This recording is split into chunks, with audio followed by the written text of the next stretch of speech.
Hi developers, welcome to programming path. मैं हूं शुभम वर्मा और आज हम लोग एक और इम्पोर्टेंट इंटरव्यू क्वेश्चन देखने वाले हैं जो कि है क्वेरी बिल्डर। तो लारावेल में क्वेरी बिल्डर क्या होता है ये आज हम देखेंगे।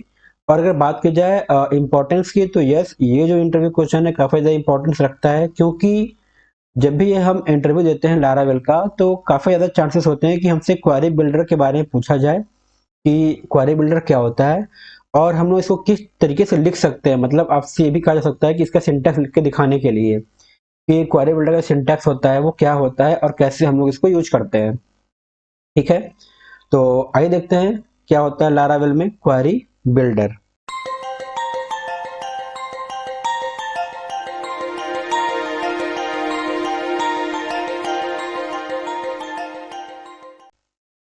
तो क्वेरी बिल्डर जो होता है बेसिकली इसका यूज किया जाता है डेटाबेस से डेटा को एक्सेस करने के लिए। ठीक है, जैसा हम लोग जानते हैं कि लारावेल में मोस्टली हम लोग क्या करते हैं, जो भी ऑपरेशन परफॉर्म करते हैं वो हम लोग डेटाबेस से करते हैं। तो क्वेरी बिल्डर जो होता है इसका भी हम लोग यूज करते हैं डेटाबेस से डायरेक्टली कोई डेटा को एक्सेस करने के लिए। ठीक, और ये क्या है, एक अल्टरनेटिव है किसका, इलोक्वेंट ओआरएम का। ठीक, अब ये इलोक्वेंट ओआरएम क्या है, ये एक्चुअल में एक नया आप कह सकते हो कि अगर सिंपल बात करें तो ये भी इसका भी यूज किया जाता है डेटाबेस से डेटा को फैच करने के लिए। ठीक है, और इस पे हम लोग एक और इंटरव्यू वीडियो बनाने वाले हैं, तो वो कुछ समय में आपको हमारे चैनल पे मिल जाएगी। तो इसलिए मेरी रिक्वेस्ट रहेगी कि आपसे कि आप हमारे चैनल को जरूर सब्सक्राइब कर लें, जिससे जब भी ये वीडियो पोस्ट हो तो आपको मालूम चल जाए कि हमारी वीडियो इलोक्वेंट पे आ चुकी है, जिससे आप अवेयर रहे कि इलोक्वेंट ओआरएम क्या होता है। ठीक है, तो फिर से हम लोग देखते हैं क्वेरी बिल्डर के बारे में। तो क्वेरी बिल्डर बेसिकली क्या है, ये एक अल्टरनेटिव होता है इलोक्वेंट ओआरएम का। ठीक है, और इसका भी यूज बेसिकली जैसे हम लोग बाकी सारे क्वेरी में करते हैं या फिर बाकी हम लोग जो यूज करते हैं, जैसे CRUD ऑपरेशन हुआ, ठीक है, या फिर बेसिक डेटाबेस कनेक्टिविटी हुई, या फिर कोई एग्रीगेट मेथड हुआ, तो जैसे हम लोग नॉर्मली माइस्क्ल में क्वेरी यूज करते हैं उसी तरीके से हम लोग यहाँ भी सारे ऑपरेशन परफॉर्म कर सकते हैं। ठीक है, जो भी हमारे CRUD ऑपरेशन, CRUD मतलब कि क्रिएट, रीड, अपडेट और डिलीट। ठीक है, ये जो भी ऑपरेशन हुआ, या फिर जो हमारा एग्रीगेट फंक्शन होता है, एग्रीगेट फंक्शन क्या होता है, जैसे हम जानते हैं कि सम है, ठीक है, या फिर मैक्स है, मीन है, एवरेज है, ये सब क्या है इसके, ये सब एग्रीगेट फंक्शन में आते हैं। तो जो एग्रीगेट फंक्शन होते हैं इनको भी हम लोग आसानी से क्वेरी बिल्डर में यूज कर सकते हैं। ठीक है, और क्वेरी बिल्डर का एक और खासियत ये होती है कि ये कोई मैटर नहीं करता कि हम लोग कौन सा डेटाबेस यूज कर रहे हैं, ये सारे डेटाबेस सपोर्ट करता है। फिर चाहे वो माइस्क्यूएल हो, फिर चाहे वो पोस्टग्रे हो, ठीक, या फिर कोई भी डेटाबेस हो, चाहे वो मोंगो डीबी भी हम लोग इसमें आसानी से यूज कर सकते हैं लारावेल में।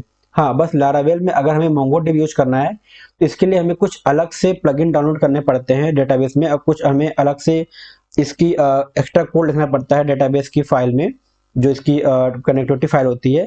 उसके बाद हम लोग मोंगो डीबी को भी इसमें आसानी से यूज कर सकते हैं। ठीक है, उसके बाद अगर हम बात करते हैं एसक्यूएल इंजेक्शन अटैक का, तो जैसा हम जानते हैं कि मोस्टली जो भी हमारे वेबसाइट पे अटैक आता है वो एसक्यूएल इंजेक्शन के थ्रू ही आता है।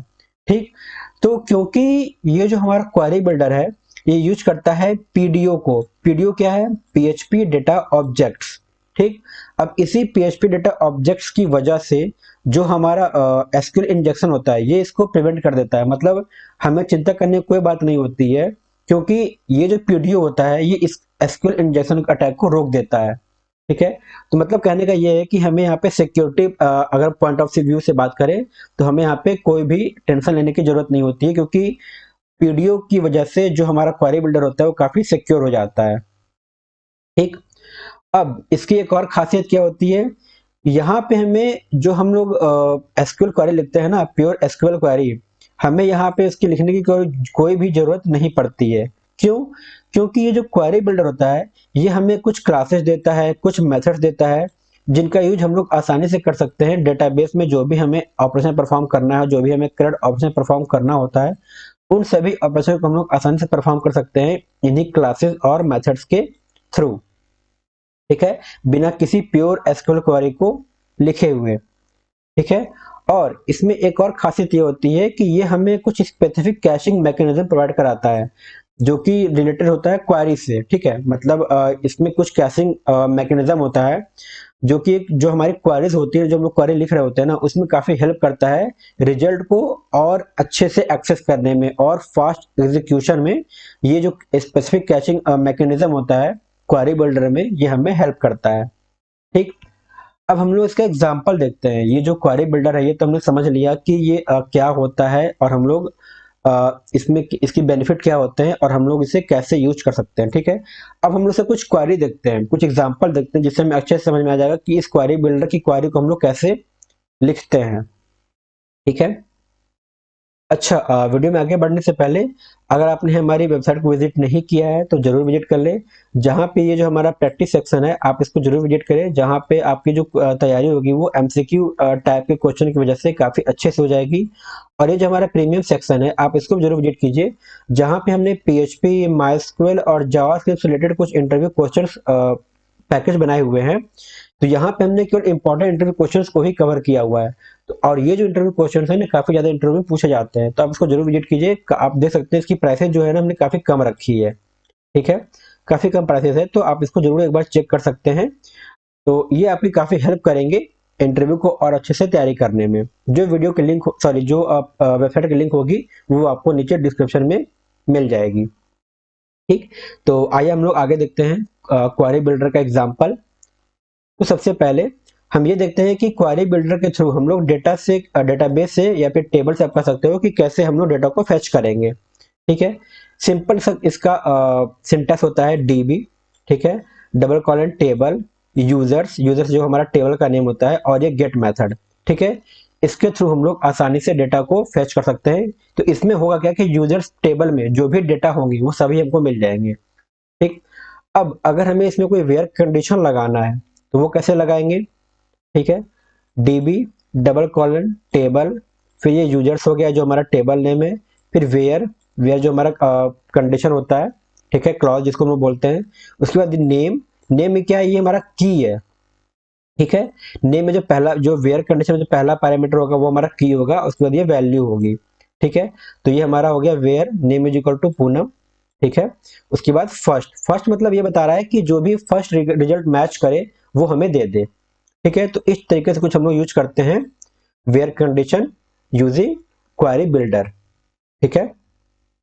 उसके बाद अब यहाँ पे क्या है कि अगर हमें for specifying more than one column we can use the select query. मतलब अगर हमें एक से ज्यादा किसी कॉलम, जैसे कि अभी यहाँ पे आप देख सकते हैं यहाँ पे क्या हो रहा है, ये हमने क्या किया, तो ये एक तरीके से वर्क कर रहा है सेलेक्ट एस्ट्रिक्स फ्रॉम यूजर, ठीक है। मतलब यहाँ पे क्या हो रहा है कि एक ही बार में सारा डेटा उठा ले रहा है, जो भी मेरे कॉलम रहेंगे, चाहे वो आईडी हो, डेट हो, नेम, ईमेल, पासवर्ड, कुछ भी होगा ये उठा लेगा।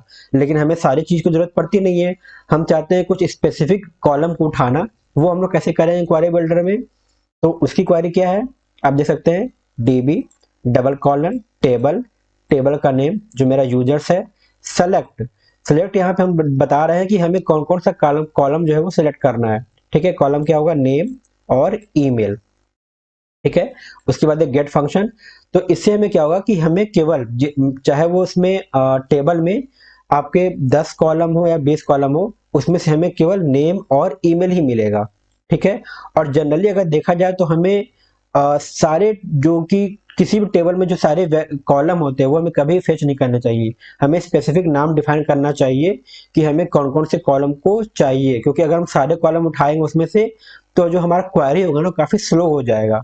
इससे यूजर पे एक बैड इंप्रेशन जाता है, क्योंकि अगर उसको वेट करना पड़ रहा है किसी भी रिजल्ट के लिए तो वो दोबारा उस पोर्टल पे या फिर उस वेबसाइट पे विजिट नहीं करना चाहेगा, ठीक। तो इसलिए हमें ये प्रयास करना चाहिए कि जिस कॉलम की हमें जरूरत हो बस हमें वही कॉलम यूज करना चाहिए, ठीक है। अब इसका तीसरा बेनिफिट क्या होता है कि ये जो हमारा क्वेरी बिल्डर होता है, यहाँ पे हम रॉ एसक्यूएल क्वेरी को भी यूज कर सकते हैं। मतलब अगर हम चाहते हैं कि हम प्योर एसक्यूएल क्वेरी यूज करें, जो हम लोग माइस्क्यूएल क्वेरी यूज करते हैं अपने नॉर्मल पीएचपी में, तो हम लोग ये भी यूज कर सकते हैं क्वेरी बिल्डर में।